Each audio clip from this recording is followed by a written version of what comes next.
Good morning to all of you. So in our last lecture, we have Morning, sir. good morning, good morning. So in our last lecture, we have studied about different type of uncertainty, मतलब जो error आ सकती है digits में, उसके बारे में बातें की थी, बराबर है। और कैसे स्टैंडर्ड फॉर्म में हमें डेटा लिखना है, डिजिट्स लिखना है, वो हमने सीखा था।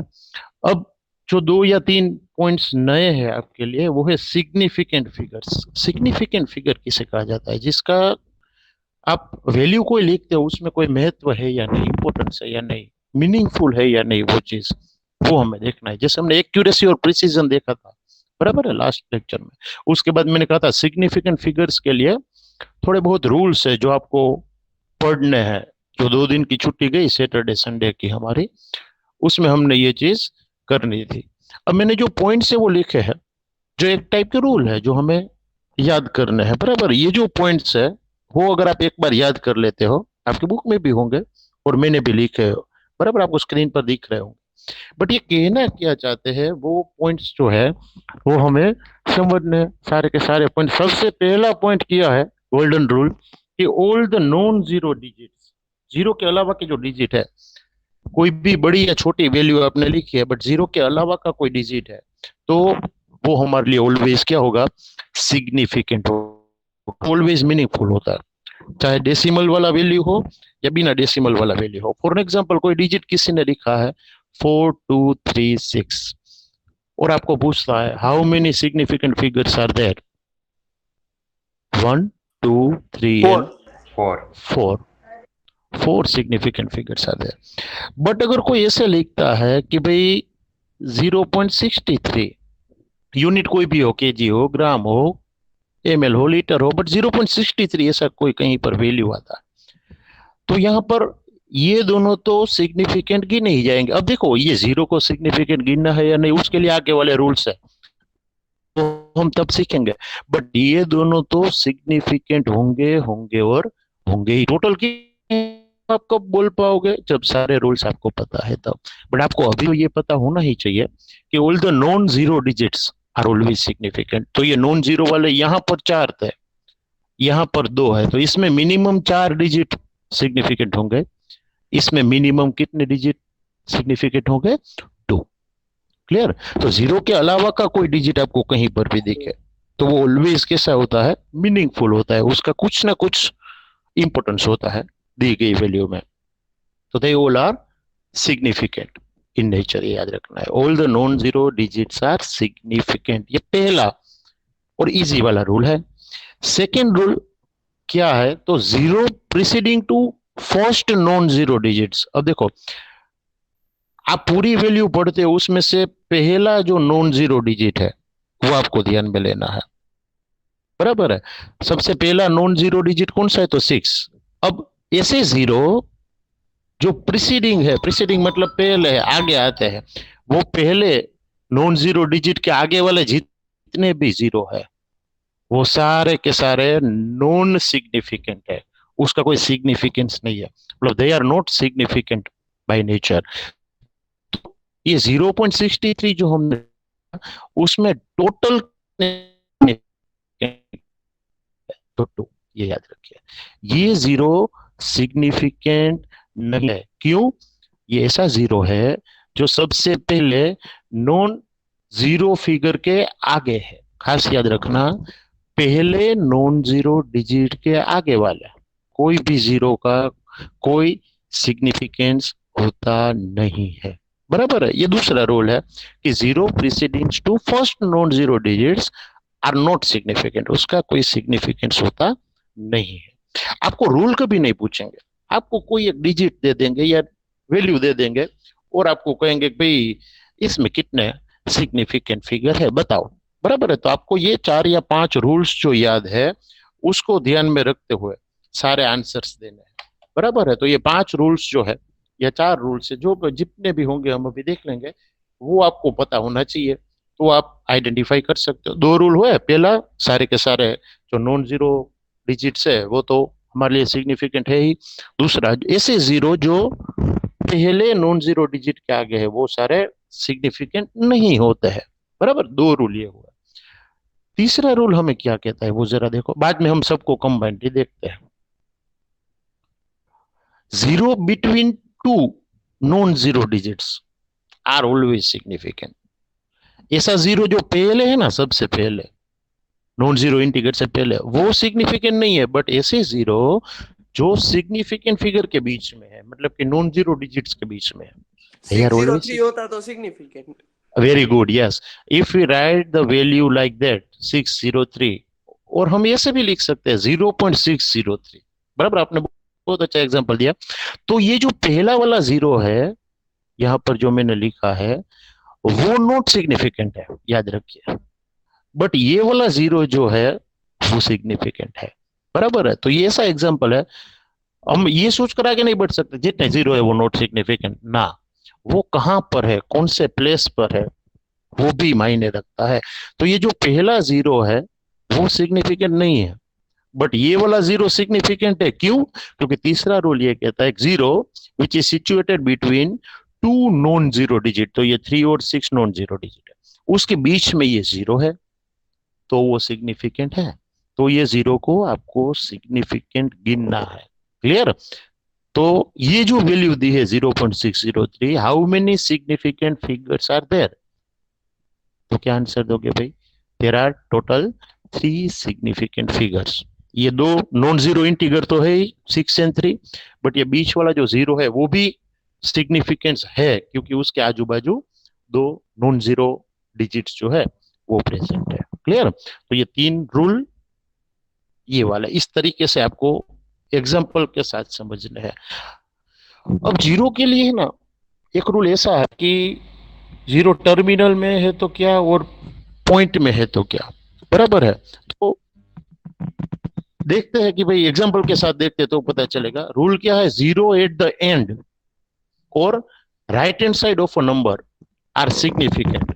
अब देखो इसका मतलब तो ये हुआ कि यहाँ पर 603 है ना, उसको मैं ऐसे लिखू 6030। अब क्या लिखा है? Zero at the and. Eight the and मतलब ये वाले जीरो की बात चल रही है भाई। जीरो एट द एंड और right of a number, right hand side है, एंड मतलब राइट हैंड साइड हुआ, नंबर आर सिग्निफिकेंट। ये सिग्निफिकेंट कहा जाएगा कब? If decimal point is the, decimal मतलब आगे कहीं डेसिमल है तो ये सिग्निफिकेंट है। खास याद रखना कब सिग्निफिकेंट है, लास्ट में जीरो जो है वो सिग्निफिकेंट है, मतलब उसका कुछ मीनिंग है, बट कब? If decimal point is there, मतलब point is there in any value. अगर पॉइंट है तो ये लास्ट वाला जीरो जो है वो मीनिंगफुल है, खास याद रखिएगा। बट अगर मैं ऐसे लिखता only 6030, there is no decimal, there is no point, कोई पॉइंट ही नहीं है ये जो वैल्यू है उसमें, तो जो है वो लास्ट वाला जीरो जो है वो सिग्निफिकेंट नहीं है। खास याद रखिए, देखो मैंने यहां पर लिखा है, एक पॉइंट लिखा है, but terminal zeros are not significant. वहां पर ऐड करना है तो कर सकते हो, if no decimal is there. दो केस है, लास्ट वाले जीरो का क्या करना है? When they are significant, when they are not. तो कब सिग्निफिकेंट गिनना है लास्ट वाले जीरो को? जब पूरी वैल्यू में कहीं पॉइंट है, तो लास्ट में आने वाले जीरो कैसे होते हैं? सिग्निफिकेंट होते हैं, मीनिंगफुल होता है। If there is no decimal, एक ही मिनट, हाँ फोन आ रहा है, मैं बात कर लूँ। सर जी लेक्चर में हो? हाँ बराबर है। तो ये जो डेसिमल है अगर, तो लास्ट वाला जीरो जो है वो सिग्निफिकेंट है, be remember. But if there is no decimal in the given value, then the terminal zeros are non significant और not significant, we can say that. Clear? तो ये खास याद रखना है कब लास्ट वाला जीरो सिग्निफिकेंट है, कब लास्ट वाला जीरो नॉन सिग्निफिकेंट है। क्लियर? अब एक एक्सेप्शनल रूल है। एक्सेप्शनल मतलब एक पर्टिकुलर कंडीशन पर यूज होने वाला। काउंटिंग नंबर ऑफ ऑब्जेक्ट्स, जब कोई चीज गिन रहे हो, ये स्पेसिफाई होना चाहिए, वरना आपको पता नहीं चलेगा कि ये काउंटिंग नंबर है या नहीं। काउंटिंग नंबर ऑफ ऑब्जेक्ट्स मतलब कोई आपको पूछे कितनी चेयर्स पड़ी है कहीं पर, आप काउंट कर रहे हो कि भाई there are 45 chairs are there, तो ऐसे काउंटिंग नंबर है कोई ऑब्जेक्ट के।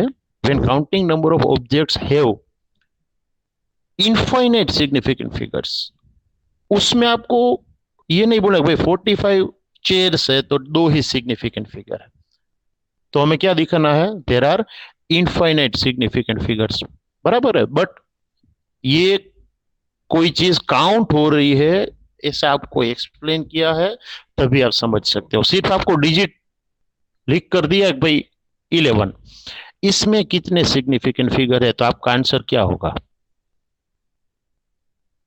कुछ स्पेसिफाई नहीं किया है, सिर्फ आपको कहा है कि यहां पर मैंने 11 लिख दिया, how many significant figures are there,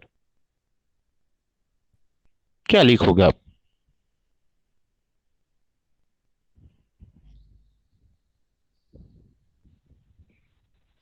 हमने स्पेसिफाई नहीं किया है कि ये काउंटिंग नंबर है, ऐसा स्पेसिफाई नहीं किया है। अगर किया होता कि ये कोई चीज काउंट कर रहे हो, वो कितनी है, ऑब्जेक्ट कितने है, और आप 11 बोलते हैं तो इनफाइनाइट, बट मैं सिर्फ ऐसा डिजिट लिखूं कि भाई इसमें कितने सिग्निफिकेंट फिगर है, तो आप क्या आंसर दोगे। 2. हाँ, तो आपका आंसर होगा 2। इसका मतलब है आपको जब कोई वैल्यू दी है तो आपको पढ़ना है, पूरी चीज क्या लिखी है वो पढ़ना है। अगर कोई ऑब्जेक्ट की कैलकुलेशन है ये कहा जाए तो आंसर आपका आना चाहिए इनफाइनाइट फिगर्स, बराबर है। और सिर्फ डिजिट है तो ऊपर वाले तो रूल्स है ही हमारे पास कि कितने वहां पर जो नंबर है वो सिग्निफिकेंट है और कितने नंबर है वो नॉन सिग्निफिकेंट है। Last rule, scientific notation. Scientific notation किसे कहते हैं वो हमने आगे एक लेक्चर में पढ़ा कि भाई आपको n इंटू 10⁻n टाइप में वैल्यू लिखनी है, और कैपिटल N जो है वो 1 to 9 के बीच में कुछ भी हो सकता है। मान लीजिए कि हम लिखते हैं 6.022 इंटू 10⁻23, ये क्या था जरा याद करिए, मैंने कुछ लिखवाया था, याद है आपको ये वैल्यू क्या है, लास्ट लेक्चर में हमने ये डिस्कशन की थी। Mole.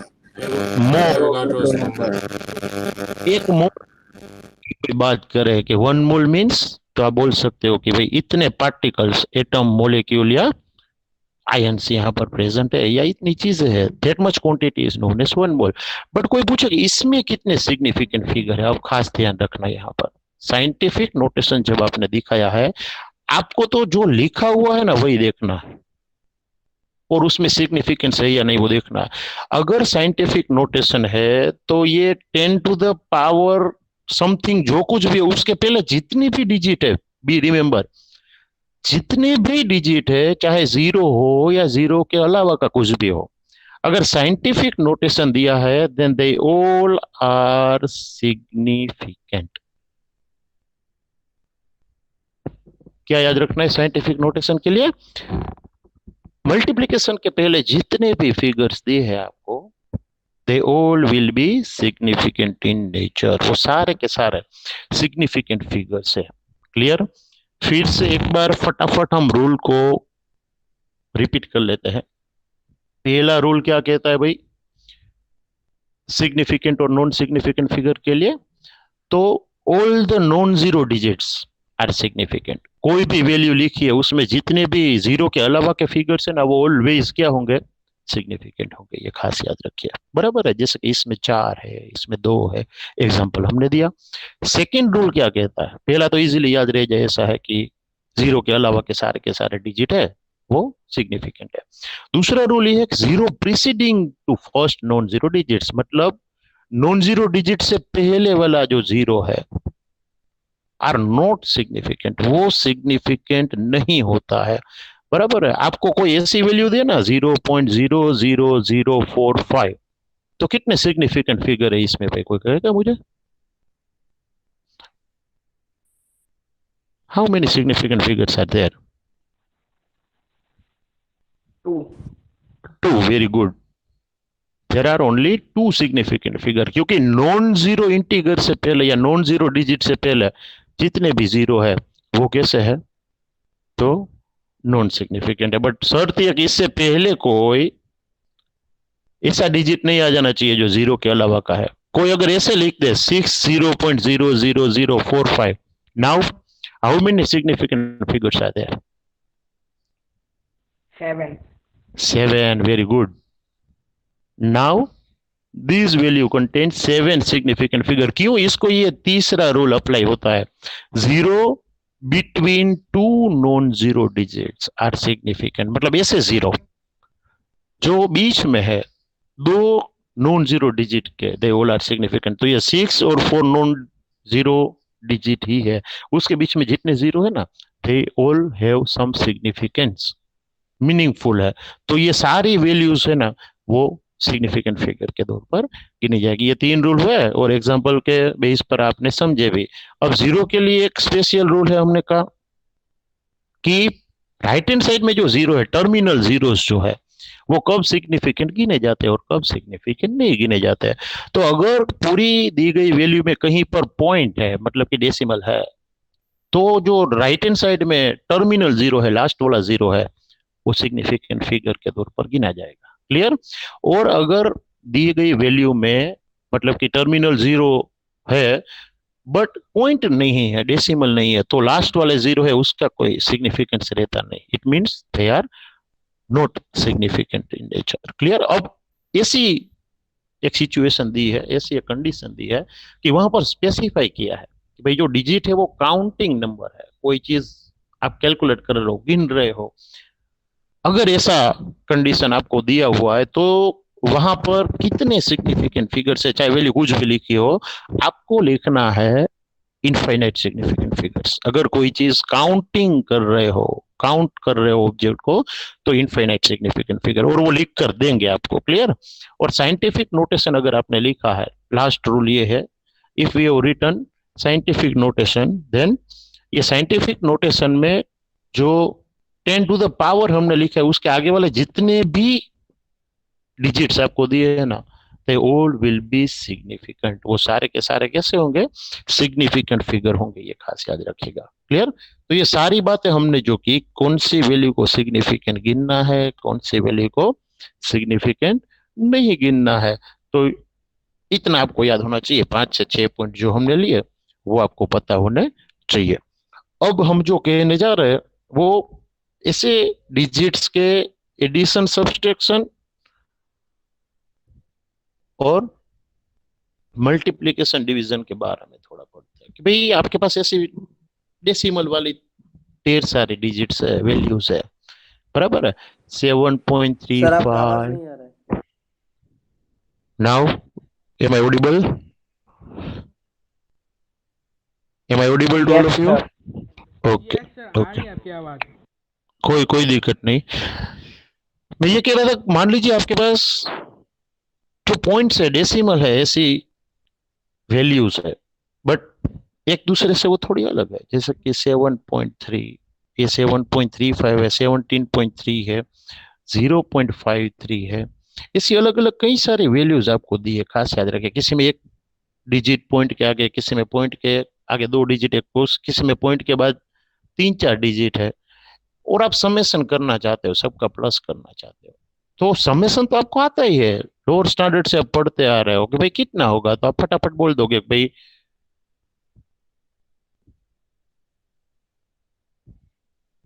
ये इतना होगा। तो आप सही हो, बट ये लिखने का तरीका सही नहीं है।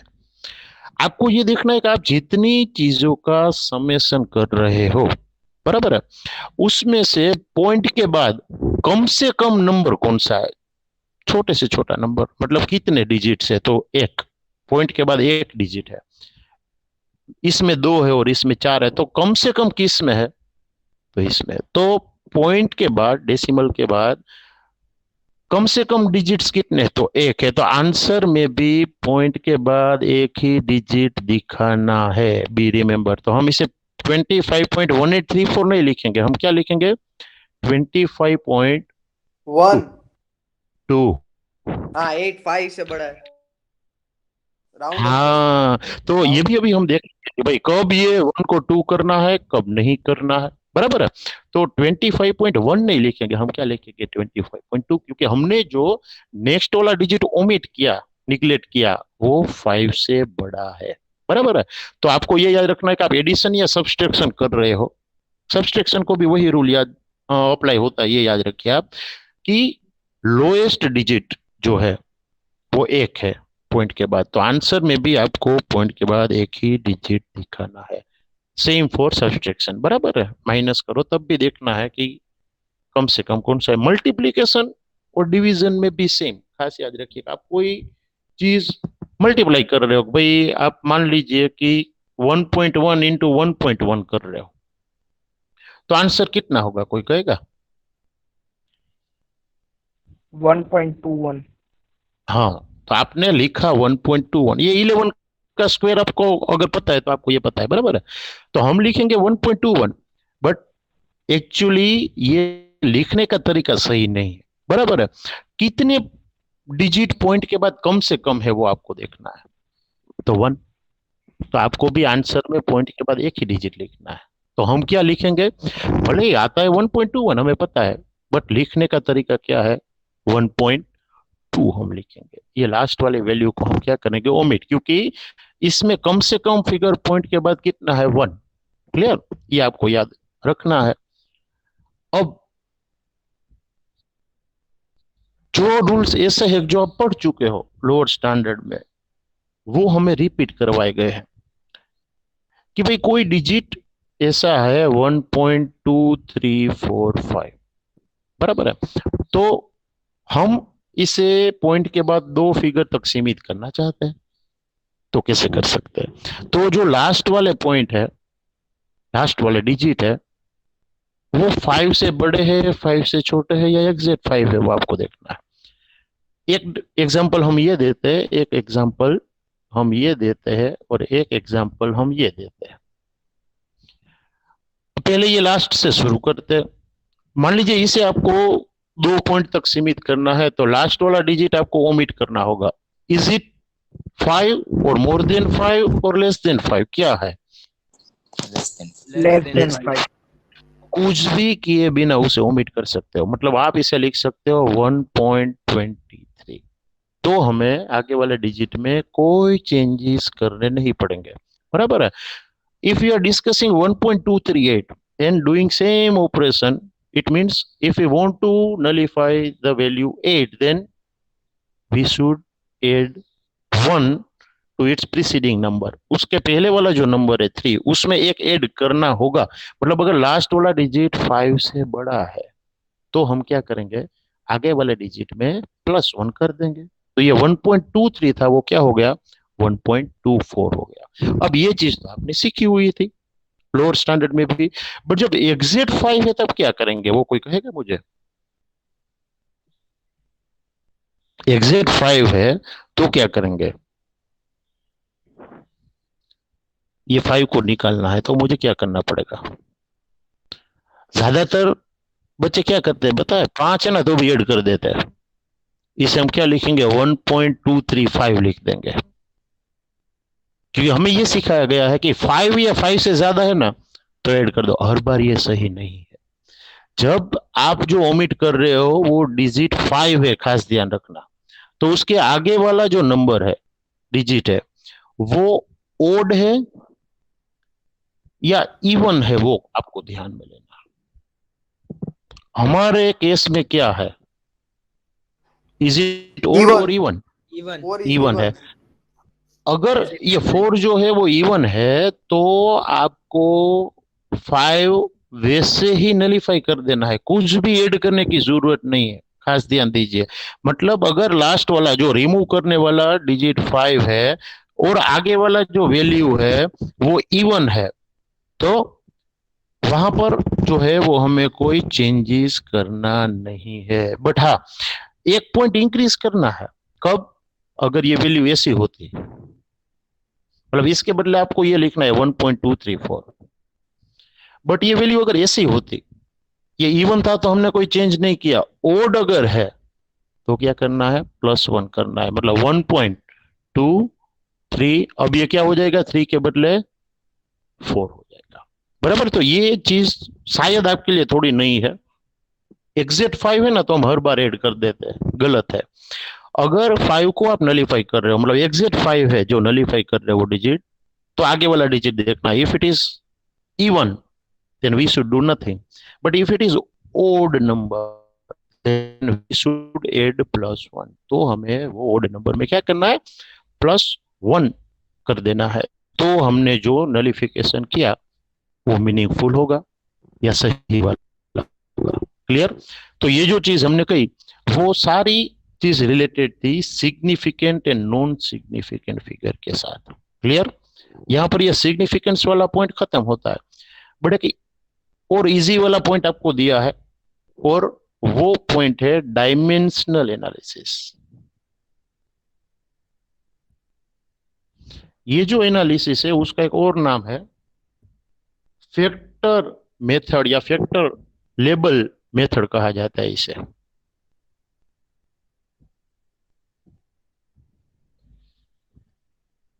कई बार इसे यूनिट फैक्टर मेथड भी कहा जाता है। बराबर है। हमने जो कन्वर्जन आपको करवाया याद होगा आपको, लास्ट सेकेंड लेक्चर में हमने कहा था कि भाई इतने सेंटीमीटर मतलब कितने मीटर होते हैं, इतने नैनोमीटर मतलब कितने किलोमीटर होते हैं, ऐसे कन्वर्जन हमने लिए। बराबर है। तो ये लोग हमें ये सिखाना चाहते हैं यूनिट फैक्टर मेथड। अब एक्चुअली में तो हम इसे सिंपल लैंग्वेज में क्या करते हैं, कहते हैं पता है, क्रॉस मल्टीप्लीकेशन, बस बाकी कुछ नहीं है ये। हम उसे क्या कहते हैं, क्रॉस मल्टीप्लीकेशन। अगर आपने बुक्स ले ली है या पीडीएफ मैंने जो भेजी थी वो देखी है, तो आपको ये चीज आपने देखी होगी बुक में या अब देखोगे। आपको एग्जांपल्स ऐसे दिए, मान लीजिए आपको पता है कि 1 metre is equal to 100 centimetre, ये हमें पता है। बराबर है। तो आप इसे दो तरीके से लिख सकते हो। वो लोग ये कहना चाहते हैं यूनिट फैक्टर मतलब 1 के बेस पर अगर आप लिखना चाहो तो आप ऐसे लिख सकते हो 1 metre upon 100 centimetre is equal to क्या होगा 1, क्योंकि दोनों इक्वल है। तो ये राइट हैंड साइड वाली चीज को यहाँ डिनोमिनेटर में ले जाओ तो क्या हो जाएगा यहाँ पर 1। या तो आप इसे ऐसे भी लिख सकते हो कि 100 सेंटीमीटर अपॉन 1 मीटर, ये दोनों का आंसर क्या आएगा 1। 1 मतलब 1। यूनिट आएगा। हाँ, तो यूनिट जो है वो वहां पर रहता है, तो उसे हम यूनिट फैक्टर मेथड कहेंगे या फैक्टर लेबल मेथड कहा जाता है। हकीकत में ये क्रॉस मल्टीप्लीकेशन है। देखो कैसे कि कोई भी चीज आप लेते हो यहाँ पर कि भाई इसे अब आप कन्वर्ट करना चाहो मीटर को सेंटीमीटर में या सेंटीमीटर को मीटर में कन्वर्ट करना चाहते हो, तो ये आपके पास एक आइडिया आ गया कि भाई 1 metre upon 100 centimetre is equal to क्या होता है। बट आपको ये कहेगा अब 3 मीटर इज इक्वल टू कितना। अब आप क्या लिखोगे, 3 मीटर इज इक्वल टू कितना, तो ऊपर भी 3 से मल्टीप्लाई करोगे, नीचे भी कितने से मल्टीप्लाई करोगे 3 से। तो देखो ऑटोमेटिक कन्वर्जन हो जाएगा, 3 मीटर इज इक्वल टू क्या हो जाएगा 300 सेंटीमीटर हो जाएगा। तो वो तो क्रॉस मल्टीप्लीकेशन ही है, क्योंकि आप ऐसे भी लिख सकते हो कि 1 metre is equal to 100 centimetre, then 3 metre is equal to how many centimetre. तो क्या करोगे 3 × 100 अपॉन 1, तो भी क्या आंसर आएगा 300 सेंटीमीटर। बराबर है। मीटर मीटर वाला यूनिट क्या हो जाएगा कट। तो ये यूनिट का फैक्टर आप ले रहे हो, इसलिए इसे क्या नाम दिया गया है, फैक्टर लेबल मेथड या तो यूनिट फैक्टर मेथड कहा जाता है। एक एक डायमेंशन कट हो जाता है मीटर मीटर वाला, तो इसे डायमेंशनल एनालिसिस ऐसा नाम भी दिया जाता है। क्लियर। तो ऐसा कोई भी कन्वर्जन हो, जैसे कि 1 लीटर इज इक्वल टू क्या होता है, तो आपको पता है 1000 ml, तो उसका डायमेंशन क्या होगा 1 लीटर/1000 ml इज इक्वल टू 1। या फिर आप ऐसे भी लिख सकते हो कि 1000 ml upon 1 litre is also equal to क्या होगा 1। बराबर है। तो ये मेथड कभी पूछी नहीं जाती है, बट आपको पता होना चाहिए कि ये जो चीज है उसे नाम क्या दिया जाता है, डायमेंशनल एनालिसिस या यूनिट फैक्टर मेथड, ऐसा नाम दिया जाता है। क्लियर। अब यहां तक हमने जितनी चीजें पढ़ी ना वो एकदम एकदम एकदम बेसिक चीजें है। कैलकुलेशंस में कहीं ना कहीं काम आएगी। ऐसा कभी कोई नहीं कहेगा कि भाई सिग्निफिकेंट फिगर के लिए 5 रूल्स लिखो, उसके 5 को कब नलीफाई करना है, उसके 2-3 वो रूल कभी नहीं पूछे जाते, बराबर है। आपको एग्जांपल्स दिए जाएंगे, कहेंगे how many significant figures are there, calculate and give the answer, बराबर है। तो ऐसे प्रैक्टिस आपको करते रहनी है। बट अब जो चीज आएगी, सही वाली केमिस्ट्री अब शुरू होती है। एक पॉइंट में लेना चाहूंगा, हमारे पास 8 मिनट है, हम 2 रूल्स आज पढ़ेंगे। एक्चुअली में तो हमें 5 से 6 रूल्स पढ़ने हैं, उसमें से 2 आज पढ़ेंगे और 1-2 कल पढ़ेंगे, बराबर है। ये जो लॉज हम पढ़ने जा रहे हैं या रूल्स पढ़ने जा रहे हैं, उसे कहा जाता है लॉज ऑफ केमिकल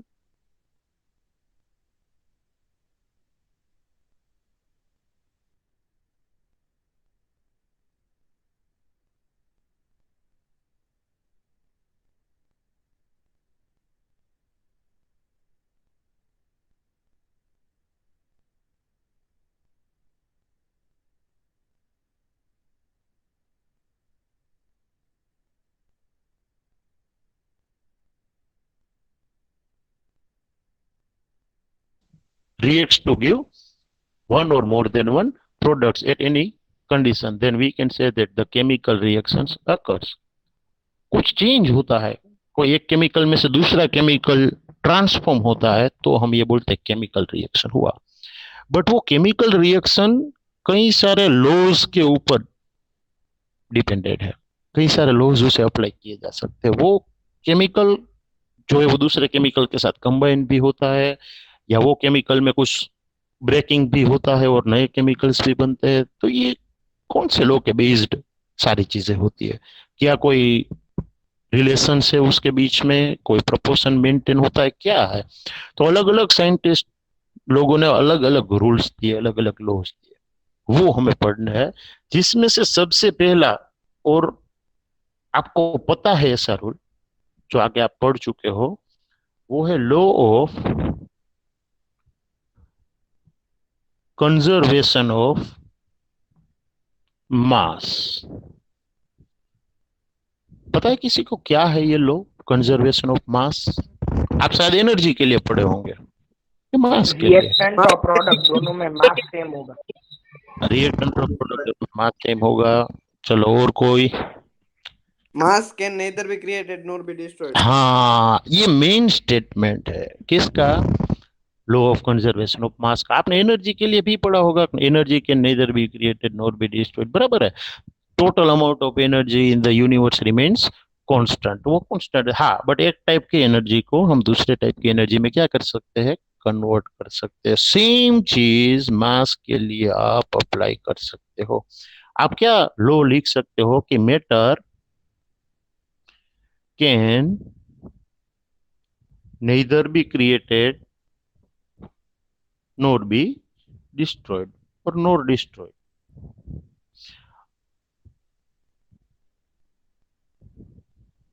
जो मेटल ऑलरेडी है हमारे यूनिवर्स में, उसमें हम कभी बढ़ोतरी नहीं कर सकते, कभी डिक्रीमेंट नहीं कर सकते। हाँ, एक टाइप की जो मैटर है वो दूसरे टाइप की मैटर में कन्वर्ट होती है। एक सिंपल सा एग्जांपल लेते हैं। हम खाना खाते हैं, बराबर है, ग्रीन वेजिटेबल्स एक्सेट्रा एक्सेट्रा खाना खाते हैं, उसमें से हमें डिफरेंट डिफरेंट एलिमेंट्स और कंपाउंड्स मिलते हैं, विटामिन्स मिलते हैं, सब कुछ मिलते हैं, बराबर, न्यूट्रिएंट्स मिलते हैं। हमारी बॉडी में वो कंसेप्ट होते हैं, हमारा ग्रोथ होता है। बाद में क्या होता है, हम धीरे धीरे हमारी उम्र बढ़ती है, लास्ट में डेथ होती है। डेथ होती है तो या तो हमें कब्र में गाड़ देते हैं, या तो हमें बर्न कर देते हैं।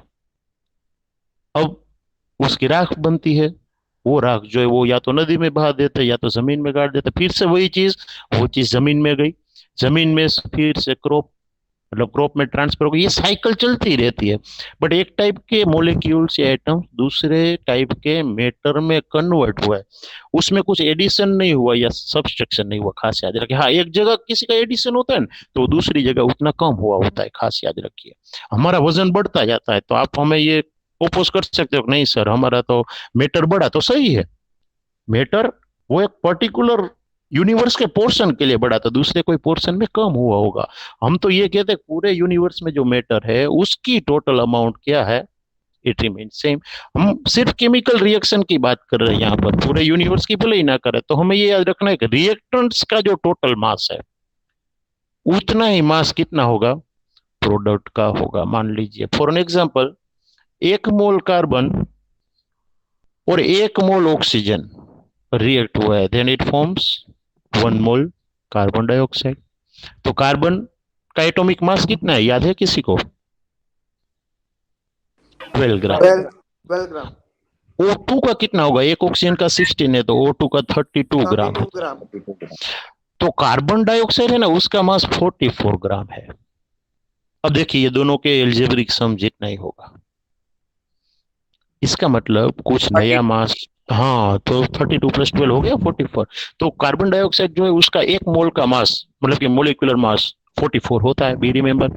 इसका मतलब ना तो पुराना मास लूज हुआ, ना तो नया मास ऐड हुआ, सिर्फ एक टाइप के मास का दूसरे टाइप के मास में कन्वर्जन हुआ। मतलब मैटर के neither be created nor destroyed, but हाँ उसके मास के बेस पर हमें ये बोलना है। मतलब मास के neither be created nor be destroyed, मास के बेस पर हमें ये बोलना है। कोई कोई कंपाउंड ऐसे होंगे गैस लिबरेट होते, तो वो गैस को एग्जॉस्ट नहीं होने देना है, आपको कैच कर लेना है वो गैस को, और वो गैस का मास जो है वो आपको क्या करना है, कैलकुलेट करना है। कोई कोई जो रिएक्शन है वो ऐसे होंगे कि भाई 1-2 प्रोडक्ट है वो क्या बनती है, सॉलिड है, और बाकी की गैस है। तो आप सिर्फ 2 प्रोडक्ट को ध्यान में लेते हो ना, तो मास में गड़बड़ आएगी, रिएक्टेंट के रिस्पेक्ट में कम आएगा। बट सारी प्रोडक्ट्स जो है वो आपको कैच करनी है, पकड़नी है, और उसका मास कैलकुलेट करना है। सबका सम है वो ऑलवेज रिएक्टेंट जो है उसका जो सम है उसके जितना होगा, ये खास याद रखिए। बराबर।